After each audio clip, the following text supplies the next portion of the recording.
Fala, gurizadinha! Tudo certo com vocês? Chegando por aqui para falar sobre a vitória que terminou sendo sofrida do Real Madrid na Copa do Rei, 3-2 para cima do Talavera, um Real Madrid que teve dificuldades no final do jogo e que, enfim, o Xabi Alonso fez aí muitas mudanças e tal, mas a gente pode destacar que talvez esse tenha sido o último jogo do Endrick nessa temporada com o Real Madrid. Vou falar um pouquinho para vocês o que a gente tem de informações em relação a isso e também falar sobre a surpresa na escalação que acabou sendo Kylian Mbappé.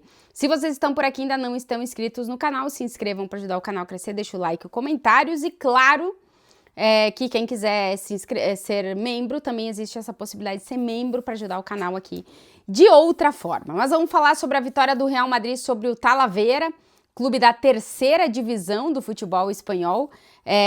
Um jogo que foi complicado, é sempre difícil enfrentar times dessa divisão e que o Xabi Alonso nos surpreendeu já na escalação, porque o Real Madrid tinha 11 desfalques do time principal para essa partida. O Xabi Alonso levou um monte de menino da base para compor o elenco e alguns tiveram que começar jogando. Lembrando que sempre o limite são 4 jogadores da base nos jogos de Copa, máximo que pode utilizar. E o Mastantuono conta também porque ele tá inscrito no Real Madrid Castilha. O Real Madrid jogou com Lunin no gol, Courtois nem viajou, Davi Jiménez, o lateral direito da base na lateral direita, Hausen no time titular, o Raul Asensio, que acredito que jogaria, teve uma gastroenterite e nem viajou também, Carreiras como zagueiro e Fran Garcia. A opção Carreiras como zagueiro tá cada vez ficando mais difícil de explicar, mas enfim, Carreiras como zagueiro e Fran Garcia na lateral esquerda, ao meio de campo, Ceballos e Güler, porque daí pra frente foram só atacantes, Mastantuono, que jogou meio que de meio campista pela direita, mas às vezes indo até a linha de fundo. Foi uma posição estranha do Mastantuono, que não deu muito para entender. Foi pelo lado direito do campo, mas era meio que meio campista, junto com o Ceballos e o Güler, que se revezavam para fazer. O Güler fazia a saída de bola e depois era o Ceballos que ficava um pouco mais posicionado na posição do 5, digamos assim. E Kylian Mbappé e Endrick no ataque, junto com o Gonçalo. Ou seja, o Xabi Alonso que dizia que o Endrick e o Gonçalo só podiam jogar como centroavantes e que aí, no caso, eles eram os reservas do Mbappé, por isso que eles estavam tendo pouca minutagem. No final, acabaram jogando no time titular com o Mbappé. Daí o Mbappé jogou pela esquerda, o Endrick jogou mais pela direita e o Gonçalo mais centralizado, mas durante o jogo, às vezes o Gonçalo até recuava um pouco para ajudar no meio de campo e ficava meio que o Mbappé e o Endrick na frente. Enfim, foi isso que o Xabi Alonso colocou em campo e chamou a atenção a titularidade do Mbappé, que arrastava uns problemas no joelho, que parece que não eram tão graves assim. No último jogo não jogou nada contra o City, depois jogou no último jogo do Campeonato Espanhol todo o jogo e agora na Copa do Rei foi titular e jogou toda a partida. Antes do jogo, muitas críticas de alguns jornalistas e analistas em relação à titularidade do Mbappé. Por quê? Porque o Mbappé jogou basicamente porque ele quer bater o recorde do Cristiano, que é de 59 gols em um ano natural com o Real Madrid lá em 2013. Se ele não tivesse que bater esse recorde, dificilmente o Xabi Alonso ia arriscar com um cara que estava entre lesão e não lesão, com aquele problema no joelho, num jogo de Copa do Rei, num cenário sempre difícil, né? Que são campos menores, com a torcida em cima, com o time rival dando a vida para enfrentar o Real Madrid. Então, nesse contexto todo, foi estranho ver a titularidade do Mbappé. Mas depois, vendo que o Mbappé fez em campo, marcou 2 gols, deu para entender porque realmente ele tá atrás do recorde. E o Xabi, que na entrevista coletiva disse que a gente não fala sobre isso, não falava sobre isso, ele não falava sobre isso com o Mbappé. Na verdade, falava, e a decisão da titularidade do Mbappé passa muito pelo recorde. O Real Madrid começa bem a partida, o Endrick inclusive começa muito bem a partida, com muita intensidade, tentando roubar a bola, ir pra cima. O Endrick fez um muito bom jogo, já vou falar do Endrick, mas o Real Madrid encontra o primeiro gol num pênalti bastante questionável. Nessa etapa da competição não tem VAR, que a bola bate no braço do defensor do Talavera dentro da área e o árbitro no campo marca o pênalti. Como eu disse, nessa etapa da competição não tem VAR, então não teve como ter correção caso não tenha sido. O árbitro marcou no campo, é pênalti, mas é um pênalti realmente bastante questionável, que os analistas de arbitragem que eu estava ouvindo aqui na Espanha questionaram bastante. O Mbappé cobra e marca o primeiro gol do Real Madrid na partida. E depois, nos acréscimos, tem um escanteio no qual o Mbappé é muito rápido na jogada, ele recebe a bola, eu acho que é o Güler que bate o escanteio. Ele faz uma bela jogada sobre o defensor do Talavera, chuta a bola na área e a bola ia ir pro Endrick, mas no caminho o jogador do Talavera coloca para dentro.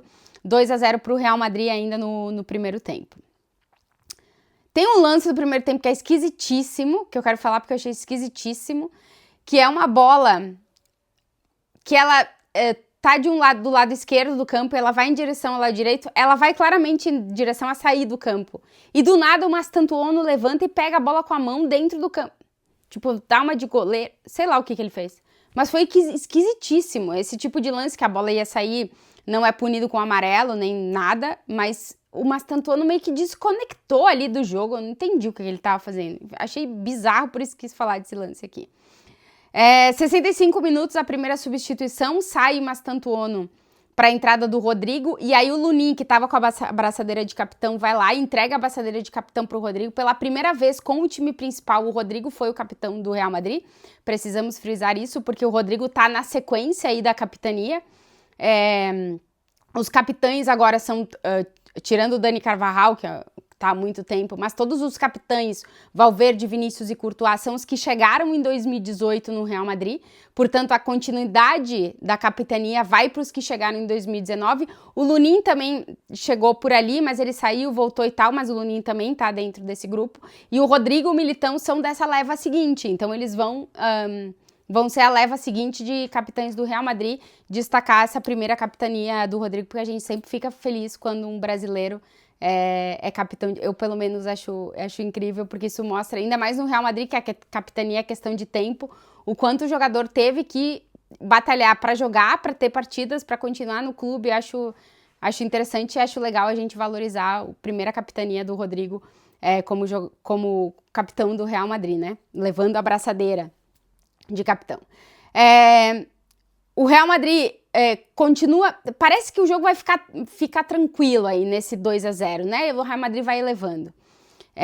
Aí o Xabi Alonso começa a fazer substituições, tira o Endrick, tira o Güler, coloca o Tchouaméni e o Bellingham, aí vai tirando os jogadores de meio campo, bota jogadores da base, enfim, vai mudando o jogo e o Talavera começa a crescer. De repente tá lá o Talavera fazendo 2-1.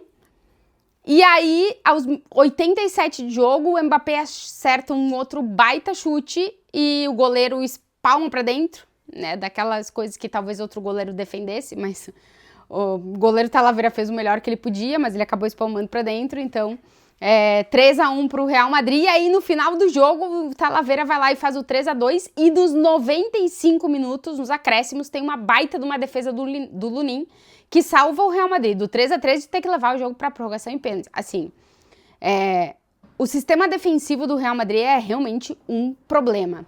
O time terminou o jogo sofrendo 16 finalizações de um time de terceira divisão. O Real Madrid teve 25 e o Talavera 16.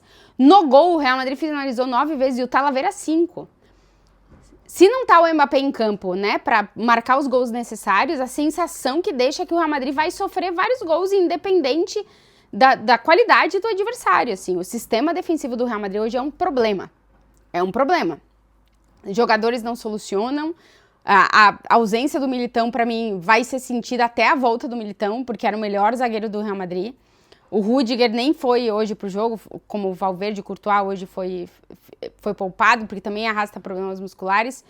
O Asensio, com gastroenterite, que assumiu essa liderança depois da lesão do Militão. O sistema defensivo, eu não sei o que o Xabi Alonso vai fazer para arrumar esse sistema defensivo. E a sensação que a gente tem, já vou falar mais sobre Mbappé e Endrick, que acabaram sendo os destaques da partida, é que o Real Madrid não só consegue se encontrar. É um time hoje que conseguiu vencer o jogo, que era importantíssimo, conseguiu passar de eliminatória na Copa, que era muito importante, mas a sensação é que o time não melhora, que não consegue se manter, não consegue terminar um jogo com tranquilidade, assim. Sofreu 2 gols e podia ter sofrido 3 para um time de terceira divisão que podia ter levado um jogo para prorrogação. Então o Real Madrid não se sustenta. O Real Madrid do Xabi Alonso hoje não se sustenta. Ele terminou o jogo tendo que botar Tchouaméni, tendo que botar Bellingham, tendo que botar Rodrigo. é complicado. Eu não sei se tem solução para tudo que tá nesse momento, assim. Importante era ganhar, importante era classificar, mas o final do jogo deixa uma cara muito ruim pro Real Madrid, porque quase, repito, tomou empate no final do jogo depois de estar vencendo por 2-0. Então, enfim, acho que os questionamentos em relação a se o time vai melhorar em algum momento. O Xabi Alonso falou outro dia, eu prefiro que o meu time esteja melhor em março do que tá agora, mas como é que vai chegar em março, né? Vai chegar em março. Agora são muitos questionamentos, realmente, porque é um time que tá todo desequilibrado, não consegue se encontrar. Quando o ataque não se resolve, a sensação é de que o jogo não pode terminar ruim pro Real Madrid em qualquer momento, contra qualquer adversário, né? Realmente a situação tá bem complicada. Destacar Mbappé, que jogou porque queria bater o recorde, ainda não bateu, mas se aproximou bastante, 58 gols no ano de 2025. O Cristiano fez 59 em 2013 e o Real Madrid ainda joga no sábado contra o Sevilla. O Mbappé vai tentar bater o recorde do Cristiano. São 28 gols em 23 jogos na temporada do Mbappé, 72 gols em 82 jogos com a camisa do Real Madrid. Os números em relação a gols do Mbappé são um negócio absurdo nesse ano de 2025. Porém, eu sempre friso e refriso em relação a Kylian Mbappé, que no Real Madrid é muito importante os recordes e tal, mas ele precisa transformar gols em títulos. Se ele quiser ser um jogador histórico, marcar realmente uma época no Real Madrid, o Mbappé precisa transformar todos esses gols, que ele está marcando muitos gols. O ano de 2025 é o melhor ano da carreira do Mbappé em relação a gols, mas ele precisa transformar gols em títulos. Ele precisa marcar gols decisivos em jogos que valem em títulos, em jogos importantes, porque aí é onde vai contar mesmo, assim. Quantidade tá muito bom, mas o Cristiano foi o Cristiano porque ele marcou em jogos decisivos, ganhou títulos com gols em finais e tal. E isso aí, acho que esse é passo aí que o Mbappé precisa focar em dar este passo, né? Em ser decisivos nos jogos decisivos e que valem títulos para o Real Madrid. Mas em relação a números, é o que é. E é um ano absurdo do Mbappé. Endrick. O Endrick foi titular pela primeira vez com o Xabi Alonso. São apenas 3 jogos do Endrick com o Xabi Alonso. E esse pode ter sido o último jogo do Endrick com o Real Madrid na temporada. O jogo do Endrick foi muito bom, tá? Entre os jovens jogadores do Real Madrid que tiveram em campo, ele foi o melhor. Ele pôde terminar o jogo com 2 assistências, deu 2 belos passes que o Mbappé acabou não convertendo. Foi muito ativo, ele jogou mais escorado pela direita no ataque do Real Madrid, muito ativo, tentando roubar muita bola. Se vê que o Endrick tá com fome, né? Que ele tá com vontade de jogar. Isso dá pra ver na hora, assim. E repito o que eu já falei depois do jogo contra o Manchester City, eu não consigo entender os poucos minutos que o Xabi Alonso deu a um jogador que, no momento que o Real Madrid tá precisando, gente que tá querendo resolver, o Endrick tem essa vontade, ele quer entrar, ele quer dar tudo, ele quer mostrar. Aproveita isso, utiliza. 3 jogos apenas é muito pouco, assim. Todos os jogadores já tinham sido titulares antes do Endrick na temporada. Realmente não dá pra entender. Não dá pra entender. Tem decisões do Xabi Alonso que não dá pra entender, as decisões com o Endrick não dá pra entender. Como eu disse, foi um bom jogo do Endrick, faltou o gol, né, porque no final os atacantes, mas foi um bom jogo do Endrick, ele finalizou 4 vezes na partida, fez o goleiro fazer 2 defesas, deu muitos bons passes, esteve conectado no jogo o tempo inteiro, muito bom jogo do Endrick. Porém, como eu disse, pode ter sido o último jogo do Endrick com o Real Madrid nessa temporada, porque ele não joga no sábado, tá suspenso, e tudo indica que Real Madrid e Lyon já chegaram a um acordo para o empréstimo do Endrick para o restante da temporada. A informação que a gente tem é essa, que nos próximos dias esse contrato de empréstimo vai ser assinado, que muito provavelmente vai ser anunciado antes da janela de inverno aqui da Europa, do início de janeiro, abrir, porque no final do ano o Endrick já quer estar na França, a ideia do staff dele é que ele já esteja na França, para assim que a janela de transferências abrir, ele já poder treinar com o Lyon e já no primeiro jogo de janeiro do Lyon já poder jogar, depois da janela, já poder jogar com o Lyon, porque o Endrick precisa de minutos, e ele quer estes minutos, e ele está sendo emprestado para o restante da temporada em busca destes minutos. Ele vai continuar sendo jogador do Real Madrid, mas ele vai ser emprestado ao Lyon daqui até o final da temporada. O objetivo do Endrick é ter minutos para ainda poder brigar por uma vaga na Copa do Mundo de 2026. Então, esse é o desenho dos próximos dias do Endrick, o contrato de empréstimo vai ser assinado, o empréstimo vai ser anunciado, e aí quando a janela de transferências abrir, o Endrick já vai estar na França para já começar a buscar os minutos que não foram dados a ele nesse início de temporada. Falaremos mais quando tivermos essas confirmações da assinatura do contrato do empréstimo, do anúncio, enfim, falarei mais por aqui, mas esses são os próximos passos que se vai dar em relação ao empréstimo do Endrick.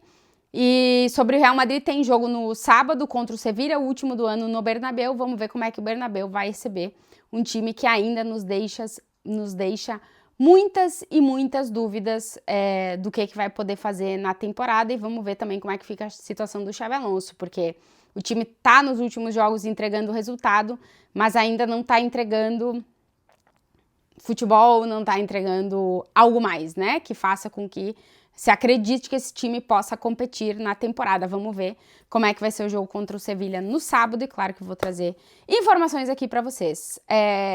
Se inscrevam, deixem um like, comentem, e claro que eu volto nos próximos dias com mais vídeo para vocês. Beijo!